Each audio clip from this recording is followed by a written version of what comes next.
सकाळी उठल्यानंतर आपल्या मॉर्निंग मुवमेंटला सुरुवात होत असते. म्हणून ह्या मॉर्निंग मुवमेंटसुद्धा फार महत्त्वाच्या आहे, फार गरजेच्या आहेत की आपल्या हेल्दी शरीरासाठी. हेल्दी शरीर म्हणजेच निरोगी शरीर, आणि निरोगी शरीर ही खरी संपत्ती आहे आपली.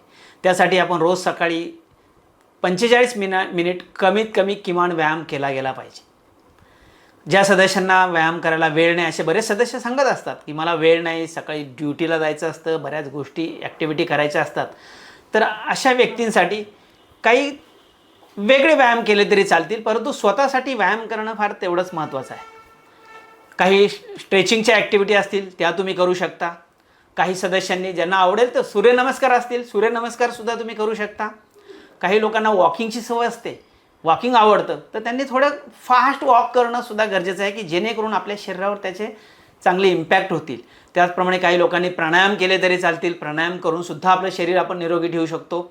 आणि त्याचप्रमाणे रक्ताभिसरण हे होत असतं, आपलं ब्लड सर्क्युलेशन होत असतं जेव्हा तुम्ही व्यायाम करता, मग कुठल्याही प्रकारचे असो. आता आम्ही रोज हाय इंटेन्सिटी कार्डिओ वर्कआउट करतो, तर त्यामुळे आमच्या शरीरामध्ये योग्य प्रकारे ब्लड सर्क्युलेशन होतं, म्हणजे रक्ताभिसरण ही प्रक्रिया प्रॉपर पद्धतीने होते आणि त्यामुळे आमची बॉडी दिवसभर ॲक्टिव्ह राहते.